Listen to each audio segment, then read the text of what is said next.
Buenas tardes, bienvenido. Este tiene efecto. Vamos a abrir la escritura en el Evangelio de Lucas, en el capítulo 18, por favor. Hoy vamos a meditar en esta parábola que ahí en sus Biblias está intitulada como parábola del fariseo y el publicano.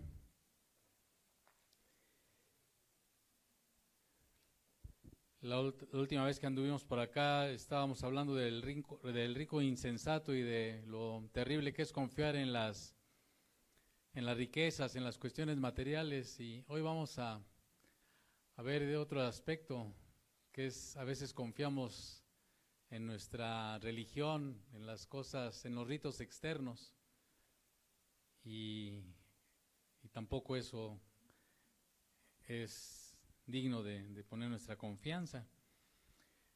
Lucas capítulo 18, versículo 9, vamos a leer desde el 9 hasta el 14, y pues, si lo pasan ahí aquí enfrente, pues lo va siguiendo, y si no, pues si trajo su Biblia, pues ahí me acompaña con su vista. Dice: a unos que confiaban en sí mismos como justos y menospreciaban a los otros, dijo también esta parábola. Dos hombres subieron al templo a orar. Uno era fariseo y el otro publicano. El fariseo, puesto en pie, oraba consigo mismo de esta manera: Dios, te doy gracias porque no soy como los otros hombres, ladrones, injustos, adúlteros, ni aun como este publicano. Ayuno 2 veces a la semana, doy diezmos de todo lo que gano. Mas el publicano, estando lejos, no quería ni aun alzar los ojos al cielo, sino que se golpeaba el pecho diciendo: Dios, sé propicio a mí, pecador. Os digo que éste descendió a su casa justificado antes que el otro, porque cualquiera que se enaltece será humillado, y el que se humilla será enaltecido. Cuando usted lee este capítulo, al principio puede ver que el Señor también viene hablando de otra parábola, que es la parábola del juez y la viuda. Y en esa parábola con la que comienza el capítulo 18, el Señor está recalcando el aspecto de persistir, ser tenaz en la oración. Sin embargo, en esta parábola el Señor va a enfatizar la actitud y el peligro de ser presuntuosos cuando oramos, cuando nos acercamos a Él. Fue pronunciada como un reproche para todos aquellos que confiaban o confían en sí mismos como justos, que confían en su religión y desprecian a los demás. Como le decía, a veces la gente pensamos que por nuestra religión vamos a estar más cerca de Dios, por nuestra religión vamos a ser más agradables a Él. Puede ser, incluso le podemos llamar religión cristiana, por allá el cristianismo ya es más un nombre más, cuando en sus orígenes implicaba otras cosas, ¿verdad?, que no nos vamos a detener en este tiempo. Pero la gente a veces confía en su religión y piensa que por eso está en buenos términos con el Creador, con nuestro Dios Todopoderoso. En la parábola del juez y la viuda, el Señor enseñó la necesidad de orar siempre y no desmayar, ¿verdad? Pero aquí Él claramente muestra que cuando nosotros nos acercamos a Dios o que decimos que nos acercamos a Él para orar, mucho depende de nuestra actitud y nuestros motivos, y de esa actitud, de esos motivos va a depender que tengamos una respuesta también a nuestras oraciones. Y es importante que nosotros consideremos cómo nos acercamos a Él, qué actitud tenemos ante Él. Estos dos hombres representan, podemos decir, dos tipos o dos clases de personas que se acercan a Dios. Y este primer hombre, este fariseo, representa aquel religioso, aquel profesante que a veces es autocomplaciente y vanaglorioso, soberbio, orgullo con relación a lo que él llama sus ritos, su religión. Ciertamente uno de los principales elementos de esta parábola, como decía, y vamos a ver en el transcurso de esta meditación, tiene que ver con entender cuál es la verdadera justicia que vale ante Dios, cuál es lo que el verdadero aspecto de la justicia que vale ante Dios. Y en esta parábola se va a destacar la idea de que la justicia de Dios no se halla dentro de las normas o del legalismo o sistema religioso que se tenga. O sea, Dios no nos justifica como dice su palabra, no nos imputa su justicia, no nos declara justos por nuestros ritos. O sea, no somos más justos que los que están afuera por el hecho de estar aquí nosotros hoy reunidos. ¿Sí me explico? No nos hace más justos con respecto a otros por haber entonado los cantos que entonamos, aunque es importante y refleja nuestra actitud, si es correcta, delante de Dios. Pero eso no marca en sí la diferencia. O sea, no estamos en una mejor comunión con Dios por haber pasado ahorita 45 minutos cantando, o porque algunos pues, a lo mejor nada más era fruto de labios, como dice la Escritura, pero nuestro corazón está lejos de Él, ¿verdad? Entonces, no es la cuestión externa solamente, lo importante también y lo irrelevante delante de Dios es, como dice el salmista, el tener un corazón contrito y humillado, y Él no lo desprecia.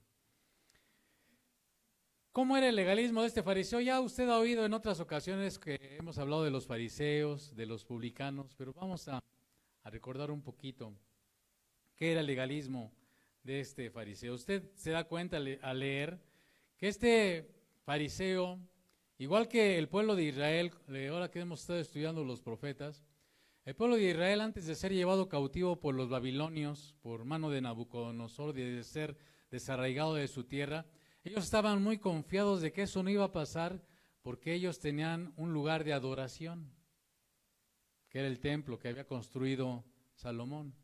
Y en eso se confiaban.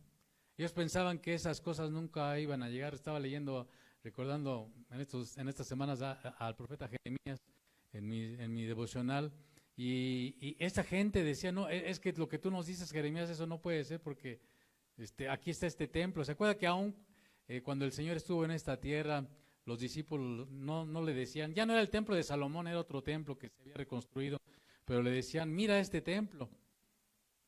Se admiraban de la grandeza de su templo. Y este fariseo, pues nos deja ver que como que su confianza estaba en parte en esas cosas externas.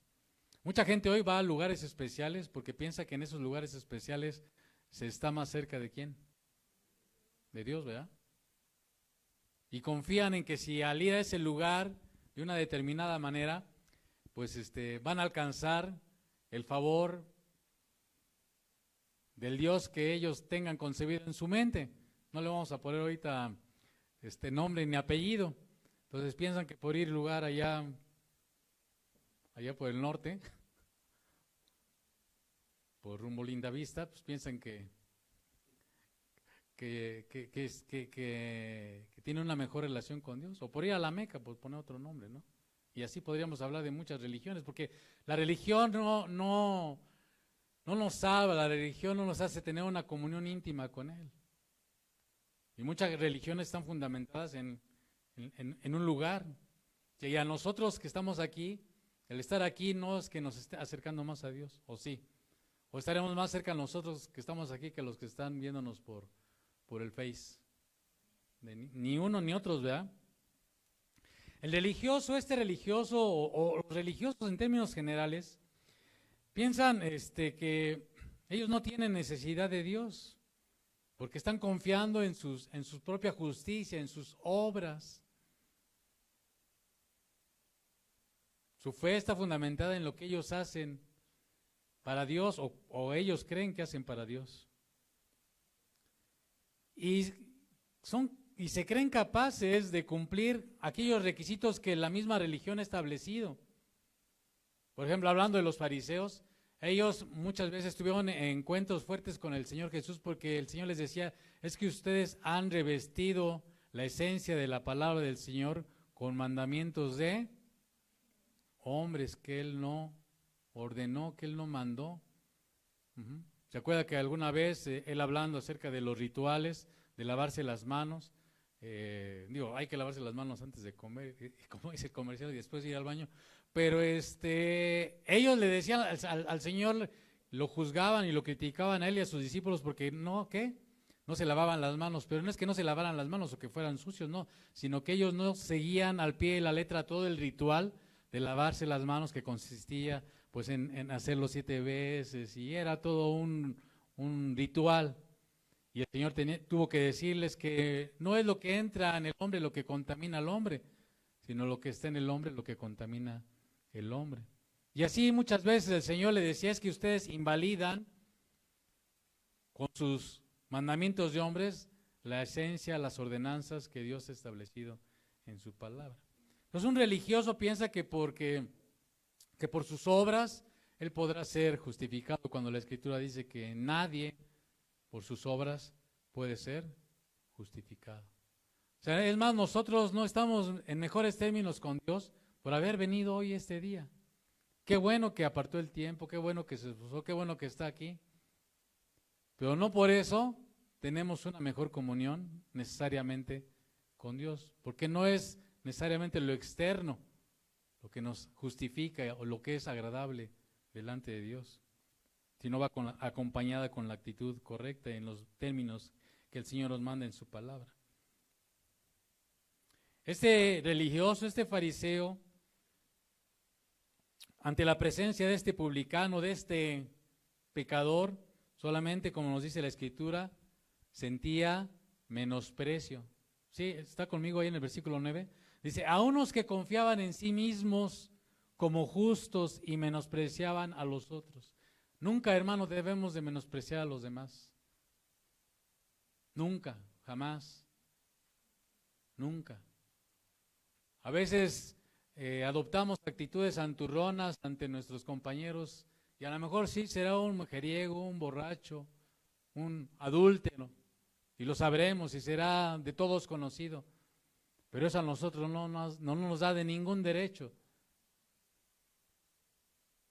de mirarlo de arriba para abajo, ni menospreciarlo. Al contrario, Dios nos ayude y seamos misericordiosos y busquemos delante de Dios la oportunidad para hablarle de aquel que puede libertarle de la esclavitud en la que se encuentra. Amén.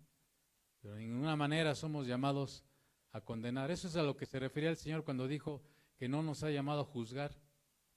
Está hablando en el original, cuando dice no nos ha llamado a juzgar, es a condenar. Nosotros no somos nadie para condenar. Sí podemos señalar una actitud equivocada, sí podemos señalar algo que no está bien, pero no condenar. ¿Sí me estoy explicando? O sea, porque si vamos a robar a alguien, pues sí le podemos decir, oye, no es correcto que robes. Pero eso hay que tener la actitud correcta, ¿verdad? Pero no por eso vamos nosotros a condenar. Nosotros no somos nadie para condenar a nadie. Pero este hombre, ni siquiera como acabamos de leer en la parábola, él tenía desdén para este publicano. A veces los requisitos de los fariseos, por ejemplo, iban más allá de lo que el Señor decía. Por ejemplo, los fariseos oraban 2 veces al día, a las 9 y a las 3 de la tarde. Usted sabe, por ejemplo, los musulmanes, no importa dónde estén, ni si aún estuvieran con una reunión con alguien muy importante, si es la hora de orar, con permiso, se van a postrar y van a hacerlo dirigiéndose a la Meca. Caiga quien caiga, digan lo que digan, piensen lo que piensen. Y ellos piensan que a través de eso están, ¿verdad?, agradando al que ellos llaman Dios. Llama la atención ver que a veces nosotros queremos cubrir con esta capa exterior, ¿verdad?, nuestras oraciones, nuestra manera de acercarnos a Él. Cuando la Escritura nos enseña, ahorita estamos leyendo esta parábola, él dice la Escritura, al ponerse de pie, miraba hacia dónde, así como Juan Diego. ¿Hacia dónde miraba? Hacia el cielo, ¿verdad? Pero dice la Escritura que este hombre, al poner sus ojos al cielo, en realidad, él no estaba poniendo sus ojos en quién. Porque dice la Escritura que oraba para quién. Para consigo mismo, ¿sí se da cuenta? Dice, 2 hombres subieron al templo a orar. Uno era fariseo y el otro publicano. El fariseo, puesto en pie, o sea, ¿qué quiere decir esto de puesto en pie? Hello, aquí estoy. Sí, eso da a entender. Hello, acá estoy, véanme. Puesto en pie. No sé si escogí el lugar más alto o algún lugar preponderante, pero eso es lo que refleja la Escritura.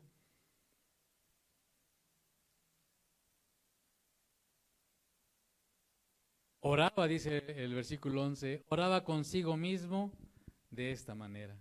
La oración del fariseo, si usted se da cuenta, se centraba en sí mismo y tenía el propósito de ser oída por la gente que estaba alrededor, por eso se puso de pie. ¿Sí me explico? Y este pronombre yo, al menos cuando usted lo revisa, va a darse cuenta que al menos 4 veces lo expresa en la oración que según él está haciendo. Y sobresale, si usted se da cuenta, que en esta oración no hay ninguna petición. Él no pide nada. Usted puede decir, ay, pues a veces, pues qué bueno si cuando oramos no pedimos nada. Pero todos tenemos una necesidad, la necesidad principal que todos tenemos de qué es, o de quién es, mejor dicho, de Dios. Entonces sí, hay una necesidad siempre de pedir algo que es, Señor, te necesito. Ven a mi vida. Manifiéstate en mi vida. Señor, yo quiero honrarte, yo quiero agradarte, que tu Espíritu Santo, sí, o sea, hay necesidad de venir delante de Él, reconociendo que sin Él nada somos, ¿verdad? Este fariseo, este religioso, se creía totalmente autosuficiente. A veces que cuando usted aquí le lleva el evangelio a las personas, dicen, pero es que yo no lo necesito, yo estoy bien. ¿Con quién dicen? Con Dios. ¿En base a qué dices que estás bien con Dios? Pues es que yo no, como el fariseo, ¿verdad? Yo no mato, yo no adultero, yo no... Y ahorita vamos a seguir mirando, ¿verdad? Tampoco hay una confesión en esta oración del fariseo. Él, desde el punto de vista a sus ojos, él legalmente había cumplido con todos los mandamientos de Moisés y más. ¿Se acuerda que Pablo decía en Filipenses 3 que él era fariseo de qué? De fariseos. O sea, si alguien había cumplido las cuestiones de los mandamientos y los rituales establecidos por los hombres, porque los fariseos establecían reglas que aún ellos te decían, no solamente te hablaban de que tenías que guardar el día de reposo, sino que aún te daban reglas de hasta cuántos kilómetros podías caminar sin violar el día de reposo.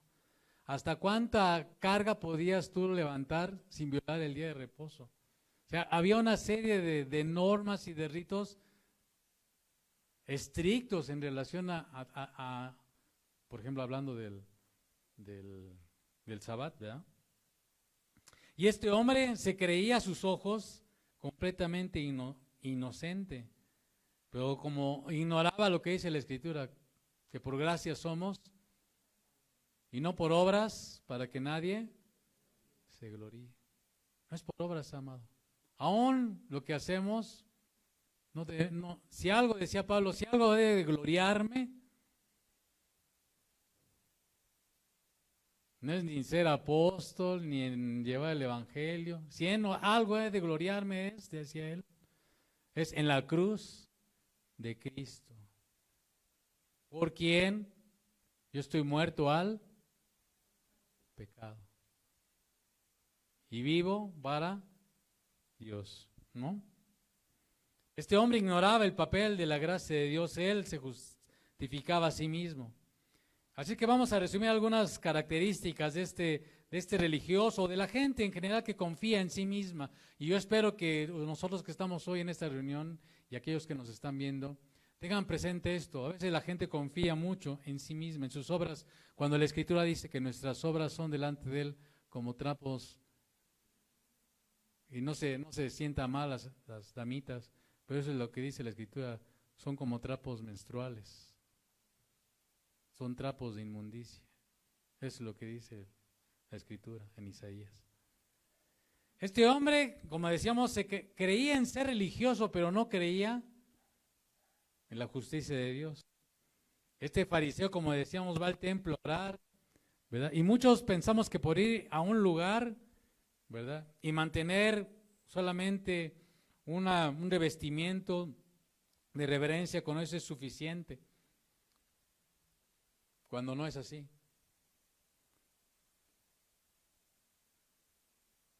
Él decía para sí mismo, yo no soy como los demás. Así decía el fariseo, ¿no? Yo no soy como este hombre. Tenía una fe grande en sí mismo. Por eso dice el Señor ahí en el versículo 9, a unos que confiaban en sí mismos como justos. ¿Usted en quién está confiando en cuanto a su situación personal con Dios? ¿Dónde está su confianza? ¿Dónde está la base de su fe? ¿En su buena conducta? ¿En sus buenas obras? ¿En el hecho de llamarse cristiano? ¿De decirse cristiano? ¿En dónde está fundamentada su confianza, su fe? Si a los ojos de este hombre, si hubo alguien justo en esta tierra, ¿quién era ese hombre justo? Él. Bueno, nosotros entendemos que Jesús es el único justo, pero a los ojos de este hombre, ¿quién era el justo ahí en ese lugar, entre estos dos? Él. O sea, vamos a ubicarnos solamente con dos personas, entre él y el publicano. ¿Quién era justo? Él. Él. Él se glorificaba a sí mismo. No soy, fíjese en el versículo 11, no soy como los otros, ni aun como este publicano. ¿Verdad? No soy como los otros hombres. Ahí está uno de los yos, ¿verdad? Él se glorificaba en lo que hacía, que hacía ayuno. Nosotros y con trabajos igual ayunamos una vez al año, ¿no? Pero este fariseo, este religioso, ¿cuántas veces ayunaba a la semana? 2 veces, ¿verdad? También se glorificaba, se vanagloriaba en lo que él daba. Dice, doy diezmos de todo lo que gano. Ahí estamos en el versículo 12. Él quería impresionar a Dios con lo que hace. Ninguno de nosotros puede impresionar a Dios con lo que hace. Nadie de nosotros. Ni yo ni nadie, sea que predique, que cante, que venga, que haga, que torne. Antes dice el Señor en las cosas que Él nos manda y que hagamos por amor a su nombre, motivados por amor a su nombre, fortalecidos en el poder de su fuerza, guiados por su Espíritu Santo, aún en todas esas cosas nosotros, dice el Señor, debemos tener un pensamiento. Siervos inútiles somos. ¿Sí me estoy explicando? Somos inútiles. Porque nuestra suficiencia no está en nosotros, nuestra suficiencia está en Él, en el Dios Todopoderoso. Estas oraciones de este hombre empezaban con yo, ¿verdad? Él confiaba en sí mismo, pero no confiaba en Dios. Cuando nos acercamos o decimos que nos acercamos a Dios, ¿en quién estamos confiando? ¿En nuestros méritos? ¿En que nos decimos cristianos? ¿En que somos miembros de Centro Cristiano Vista Hermosa? ¿En que estamos afiliados a una denominación? ¿O confiamos en los méritos inagotables de aquel que murió por nosotros en la cruz del Calvario? ¿En quién estamos confiando cuando venimos al trono de la gracia para hallar gracia y misericordia para el oportuno socorro? ¿En quién está puesta nuestra confianza? Él creía en sí mismo y pensaba que por eso él estaba seguro, ¿verdad? Él pensaba en sí mismo como justo.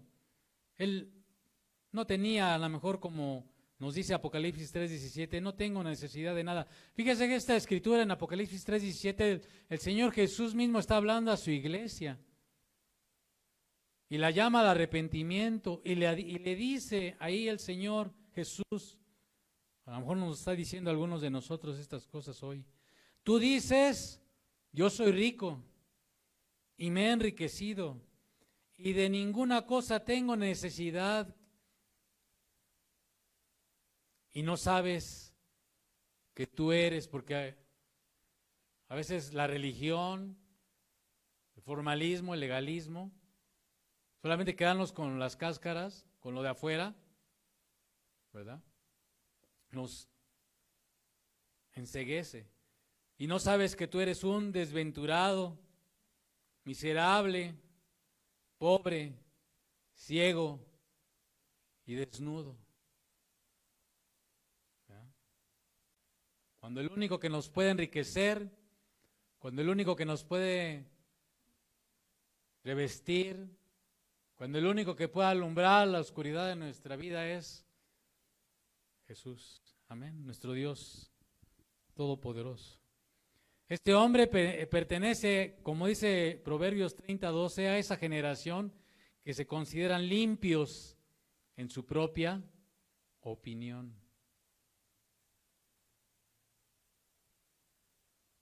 Que no necesitan de la cruz de Cristo y que no se humillan a sí mismos para clasificarse o ponerse como lo que somos. ¿Qué somos? Decía el Señor, dice Pablo, que Jesús, solamente hay un mediador entre Dios y los hombres, Jesucristo hombre. Y Él vino, de los cuales Él vino a salvar a los pecadores, de los cuales, usted puede decir, yo soy el primero. Este fariseo él no se consideraba a sí mismo un pecador, ¿sí se da cuenta? Él no se consideraba un pecador. Y nosotros debemos de considerarnos a nosotros mismos pecadores, sí, pero redimidos, o sea, comprados, limpiados, salvados por la sangre de Jesús. No hay ningún mérito en nosotros.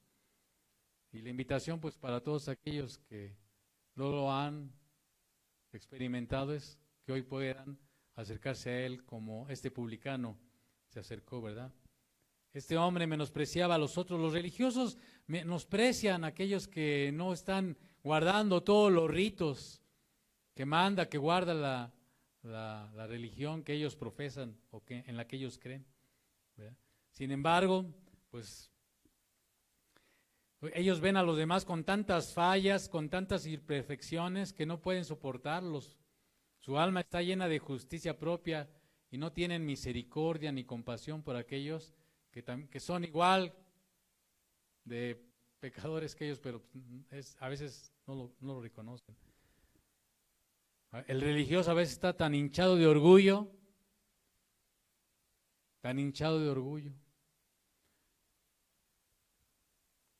Y el otro hombre que nos enseña aquí la parábola es este pecador, este publicano, ¿verdad?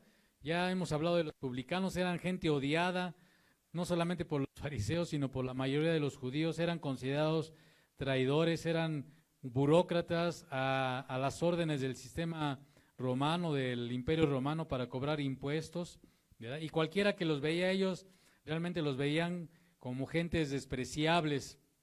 Muchos de estos hombres publicanos, cobradores de impuestos, se aprovechaban de su puesto para abusar del pueblo, extorsionándoles, y cobrándoles aún impuestos más allá de los que estaban establecidos por el Imperio Romano. Estos publicanos llegaban a enriquecerse pues, de una manera escandalosa, precisamente por abusar del poder que ellos, estas concesiones que el Imperio Romano les daba. Como le decía, estos hombres se hacían ricos a expensas del pueblo. Y este publicano, cuando usted lee la parábola, se da cuenta que este hombre reconoce su culpa. Y usted sabe, si no lo sabe, en Levítico hay un mandamiento que cuando alguien robaba, por poner un ejemplo, una oveja, tenía que reponer esa oveja y 5 tantos más. O sea, este hombre ladrón, realmente si quería saldar su deuda de todas aquellas latrocinios que había cometido, ¿qué tenía que hacer para justificarse delante de Dios desde el punto de vista de la ley? Pues regresar eso que se había robado más 5 tantos más, o sea que pues no había. Por eso dice la Escritura que nuestra deuda es tan grande que no la podemos pagar, amado. O sea, si nos limitamos aún a eso, o sea, si nosotros hicimos una fechoría, hasta 5 tantos veces más tenemos que repararla. O sea, no hay manera de cubrir nuestras deudas. Y este hombre entendía eso. Y ante esta realidad, de esta comprensión de su situación delante de Dios, pues él lo único que hace es tener esta enorme convicción de pecado, de tristeza por el pecado. No puede pagar su deuda, ¿verdad? Y por eso él nos enseña la parábola que mejor mantiene cierta distancia, prefiere mantenerse a cierta distancia. Y él dice la Escritura que no quería ni levantar, ¿verdad? Ahí estamos en el versículo 13. Mas el publicano, estando lejos, no quería ni aun alzar los ojos al cielo. ¿Se acuerda que nuestro hermano Ricardo nos ha estado hablando de la oración? ¿Quién está en los cielos? No son las nubes, no estamos hablando de las nubes, no estamos hablando de la atmósfera, ni estamos hablando del universo, que es el segundo cielo. Estamos hablando del tercer cielo, del lugar de la morada de nuestro Dios. Padre nuestro que estás, ¿en dónde? Este hombre ni siquiera quería levantar. Eso es el sentido de lo que está diciendo, que no quería levantar sus ojos al cielo. No es que no pudiera mirar las nubes, o sea, no es eso. O sea, él no se sentía digno ni siquiera de dirigirse al soberano del universo. Él era culpable de haber robado al pueblo, era un ladrón, un mentiroso, un embustero, un abusador. Y para, como decíamos, restituir la deuda, saldarla, no había manera. Y no le quedaba a este hombre, en ese entendimiento que tuvo, en esa luz que le llegó de lo alto, no le quedó más remedio que arrojarse a Dios, a sus pies, por decirlo de alguna manera, en sentido figurado, y buscar delante de él el hallar misericordia y perdón. Eso es lo que... ¿Se da cuenta la diferencia entre cuando nosotros nos acercamos a Dios, cómo nos acercamos? Cuando venimos incluso a pedirle algo al Señor, que es una genuina necesidad, ¿cómo nos acercamos a Él? ¿Con qué corazón nos acercamos a Él? Esgrimiendo todas nuestras buenas obras que hemos realizado a lo largo de vamos a ponerlo de nuestro año, vamos a pensar este año. De 52 domingos que nos reunimos, a ver, levante la mano el que no haya fallado a ninguno de ellos. Ni hay, ya, pues estamos fritos, ¿no? Por angas o mangas, por lo que quiera o mande, ¿no? Yo entiendo, yo quiero tratar de ejemplificarlo para que usted diga, bueno, sí, trabajamos y eso. No estoy hablando en sí de eso, sí me estoy explicando. O sea, no nos acercamos a Dios porque traigamos nuestro score de que cuántas veces nos reunimos, ¿me explico? O no estamos más cerca del Señor y más reconciliados con Él porque hayas pasado 15 minutos que una hora. ¿Me estoy explicando?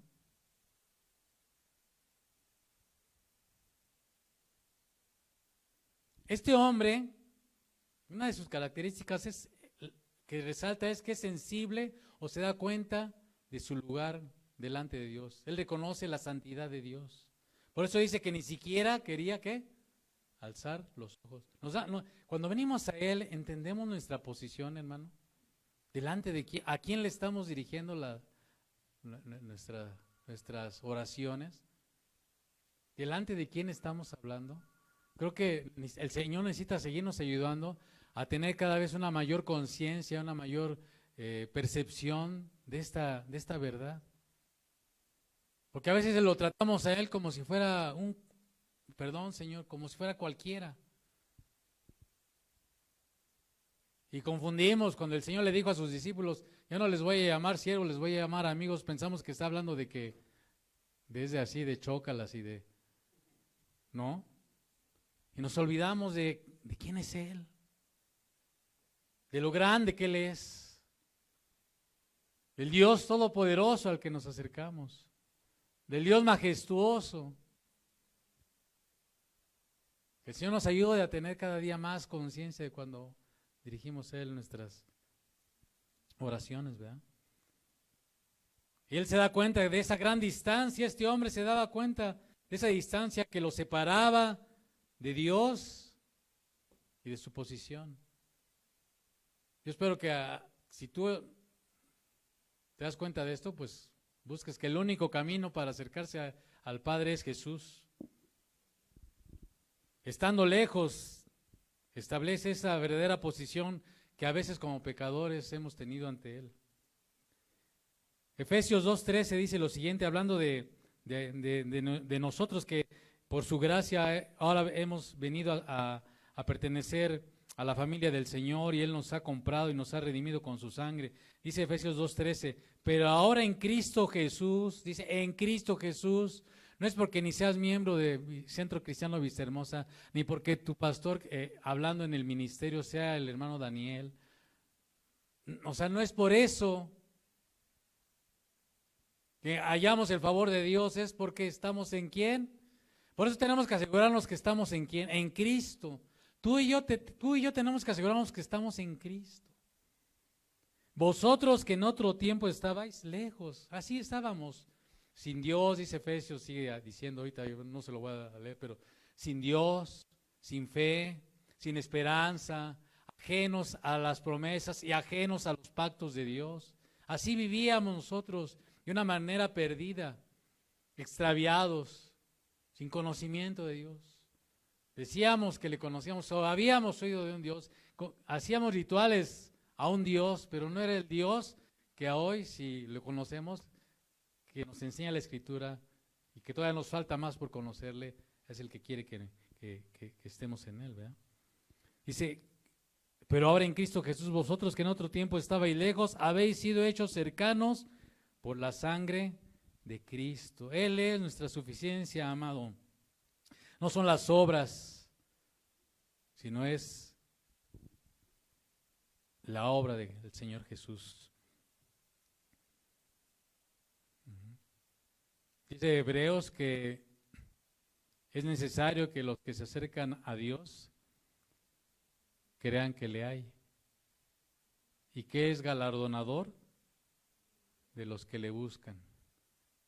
Es galardonador, Él premia a los que le buscan con un corazón como el del publicano, ¿sí me explicó? Porque aunque ya seamos cristianos de un montón de kilómetros, cada día cuando nos buscamos su rostro, por eso decía el Señor, lo hacemos en los méritos inagotables de Jesús, por eso decía el Señor, todo lo que pidiereis en mi nombre. Por eso es absurdo pedir cosas que tontas, que no convienen. Eso ya lo está explicando el hermano Ricardo, dice que no voy a entrar en ese detalle, ¿verdad? Es galardonador de los que le buscan. Él nos ha abierto, dice Hebreos también, que el Señor Jesús nos ha abierto a través de su sacrificio en la cruz del Calvario un camino amplio, espacioso para acercarnos al trono de su gracia y hallar gracia y misericordia para el oportuno socorro. ¿Eso cuándo es?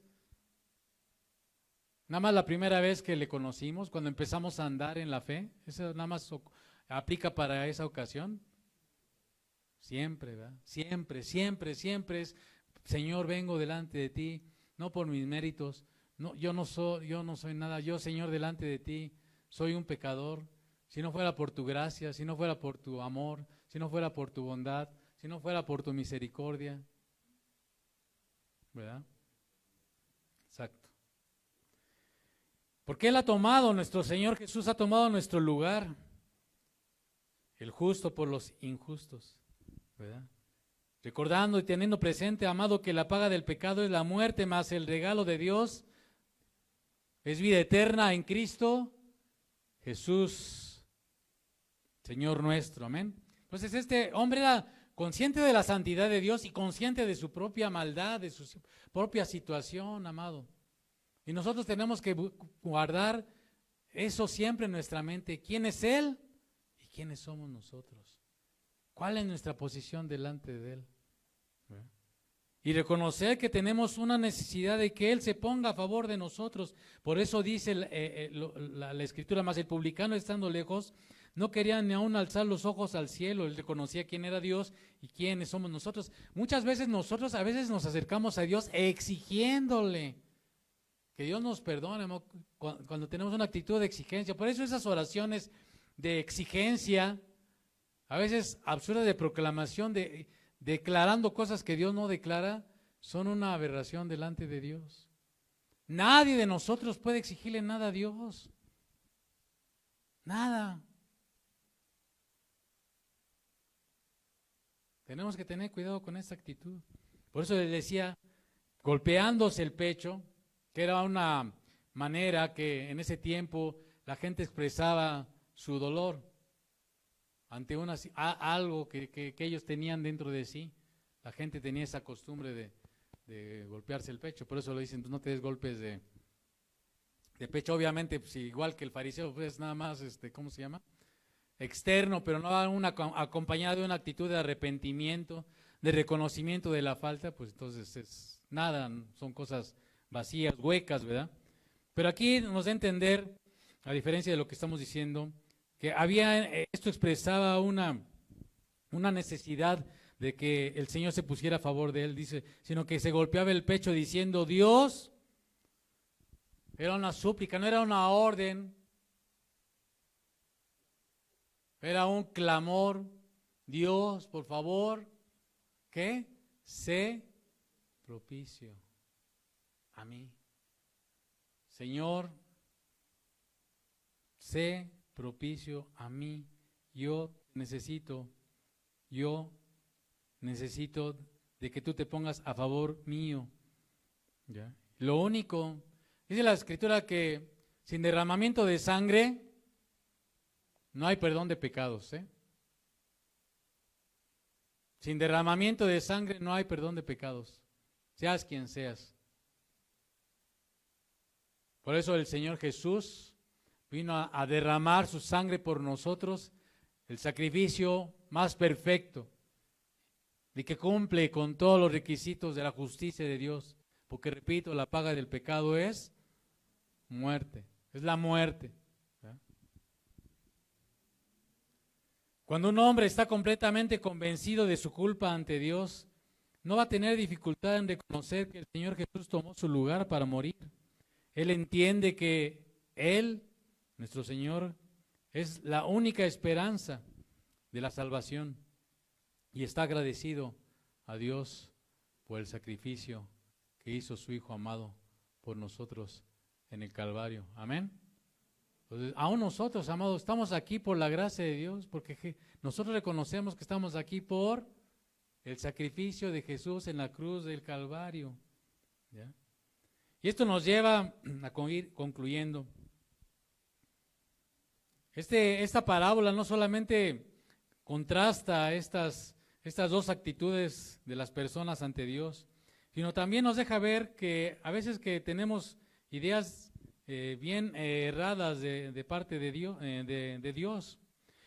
Y este hombre, este fariseo, tenía una percepción equivocada de Dios, una percepción falsa. Él pensaba, por lo que se deja ver en la parábola, que Dios no tenía por qué amar a este publicano. ¿Se da cuenta? No sé si lo alcanza a percibir, pero este hombre, este fariseo, pensaba que Dios no tenía por qué mirar a un hombre como él, o sea, como al publicano. Además, se deja ver que este fariseo pensaba, o el religioso piensa, que Dios está obligado a aceptarle. ¿Usted piensa que Dios está obligado a aceptarle, a recibirle? Dios es soberano y Él tiene la libertad. Por eso dice la Escritura que Él es misericordioso con el que quiere ser misericordioso. No es que Él esté diciendo uno, tú sí, tú no, no se está refiriendo a eso. Está hablando de que Él es soberano y Él ejerce su misericordia porque Él así le place. No es porque ni le hayamos hecho una oración. A lo mejor cuando oramos la primera vez con el Señor, dijimos de 100 palabras, una fue buena, ¿no? Le dije, Señor, perdóname, soy un pecador, te necesito. Todo lo demás fue lechuga y paja y rollo, ¿no? ¿Sí me explico? Igual en nuestras oraciones cuando estamos con Él, sí, luego cuando estamos los varones, pues no sé, de todo lo que decimos del Señor, hay 2, 3 cosas, ¿no?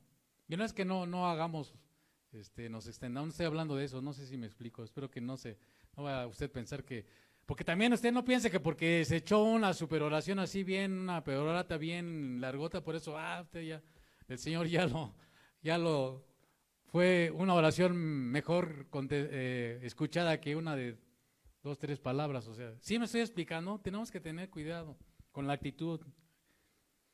Y la otra percepción de Dios es la de este publicano que creía que Dios tiene la libertad de perdonarle o no. Por eso le decía, Dios, sé propicio a mí, que soy un hombre pecador. Pero ¿quién tenía la última palabra, amado? ¿Quién tiene la última palabra? ¿Quién tiene siempre la última palabra? Entonces tenemos que ajustarnos a eso que estamos diciendo con nuestras bocas ahorita todos nosotros. Es que ya he orado y orado. Pues sigue como la viuda, pero hasta que Dios te conteste. Porque ¿quién tiene la última palabra? Y te dirá si sí, o te dirá si no, o no así como tú pensabas, ¿verdad? Este hombre entendía que Dios es soberano, ¿verdad? Por eso fíjese en la conclusión, y aquí vamos a acabar. Os digo, ese os digo de quién viene. ¿Del fariseo? Este os digo viene del publicano. Este os digo, o sea, la sentencia final de quién viene. El veredicto final de quién viene. ¿Está basado en las buenas obras? De ninguna manera, nadie se puede gloriar delante de Dios por nada. Os digo que ¿quién? El publicano. ¿Ve? Imagínense esta parábola a los oídos de los fariseos, de los religiosos. ¿Ve? Fue así como un martillazo, ¿verdad? En sus oídos. Os digo que descendió a su casa justificado antes que el otro.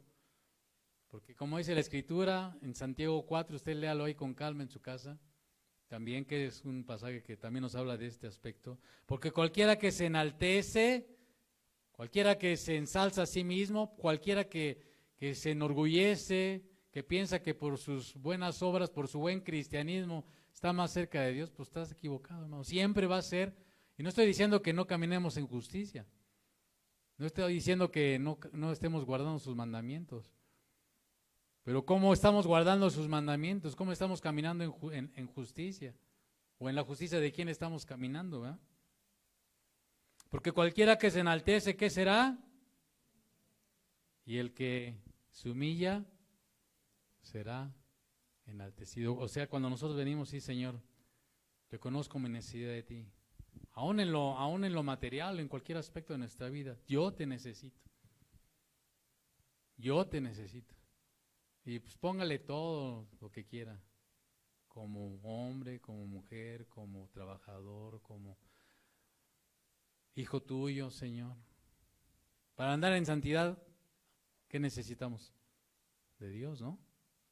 Para andar en justicia, yo te necesito. Para andar en verdad, yo te necesito. Para andar en amor, yo te necesito. Para andar en rectitud, yo te necesito. Para adorar tu nombre y glorificarte, yo te necesito. Yo te necesito, Dios. Tú eres mi todo. Tú eres mi Señor. Tú eres mi amo. Y te amo, Señor. Y sin ti, nada soy. Soy un miserable. Tú eres el único que puede alumbrar mi camino. Tú eres el único que me puede dar entendimiento. Tú eres el único que me puede guiar por la senda de justicia por amor a tu nombre. Tú eres el único que me puede, Señor, consolar. Tú eres el único que me puede traer tu gracia. O sea, todo siempre es ¿hacia dónde? Hacia nuestro Dios, amén. Entonces no se nos olvide, amado, no estamos aquí para presumir de nada. Estamos más bien como repitiendo las palabras del apóstol, para gloriarnos en la cruz de nuestro Señor. Y si algo hacemos, nos vamos a seguir gloriando en la cruz de Cristo. Y si alguien aquí o de los que nos están oyendo no ha tenido la oportunidad de expresar de tener esta actitud de expresar esto que expresó el publicano, pues a veces el tiempo aceptable, ¿verdad? Señor, sé propicio a mí, que soy un hombre pecador. Entonces también podemos decirlo, ¿no? No porque ya lo hicimos alguna vez en nuestra vida y nacimos de nuevo, no, por eso no podemos decirlo hoy. Hoy, ¿qué podemos decirle al Señor? Señor, sé propicio a mí, que soy un hombre pecador y te necesito. Gracias por tu amor, por tu misericordia, Señor. Reconocemos nuestra gran necesidad de ti, que sin ti nada somos. Tú eres nuestro todo, tú eres nuestro Rey, tú eres nuestro Señor, tú eres nuestro Dios. Y eres nuestro Dios no porque, y ni siquiera en eso nos vanagloriamos, Señor, reconocemos que tú te diste por nosotros, el justo por los injustos. Tú nos has reconciliado, te amamos a ti, Señor, porque tú nos amaste primero. Estamos delante de ti en pie, no por nuestras propias obras ni por nuestra justicia, porque es una inmundicia nuestra justicia, pero estamos en pie delante de ti por los méritos inagotables de tu Hijo amado que murió por nosotros. Señor, te necesitamos para toda nuestra vida. Sin ti nada somos, Señor. Gracias porque nos has dado el privilegio, has abierto nuestros ojos. Aún en eso has mostrado tu favor y tu misericordia. Padre, y si hay alguien que todavía no ha reconocido su falta, hoy es el día de reconocer su posición delante de Él, Señor, que somos pecadores, que te necesitamos, que tú seas propicio a nosotros, que tú nos perdones, que tú nos limpies, que tú nos unjas nuestros ojos con colirio para ver. Señor, ayúdanos. Aquí estamos delante de ti, dependientes de ti. Somos como ovejas, Señor. Te necesitamos. Tú eres nuestro pastor. Venimos a tus pies, Señor. Que no se nos olvide nunca, Señor. Nunca, nunca se nos olvide nuestra posición. ¿Quién eres tú? ¿Quiénes somos nosotros? ¿Cómo venimos delante de ti? ¿Cómo te pedimos las cosas? ¿Cómo te solicitamos tu intervención? Perdónanos, Señor, por muchas veces nuestra soberbia, nuestra altivez, nuestra arrogancia, nuestras actitudes equivocadas al venir delante de ti, sin entender que estamos delante del Dios soberano, del Rey del universo, el que creó los cielos y la tierra y todo lo que vemos, Señor, y que ahora nos da el privilegio de poder acercarnos con confianza a tu presencia para hallar en ti, Señor, gracia, misericordia para el oportuno socorro. Aquí estamos delante de ti. Gracias por este privilegio en el nombre precioso de Jesús. Amén, amén.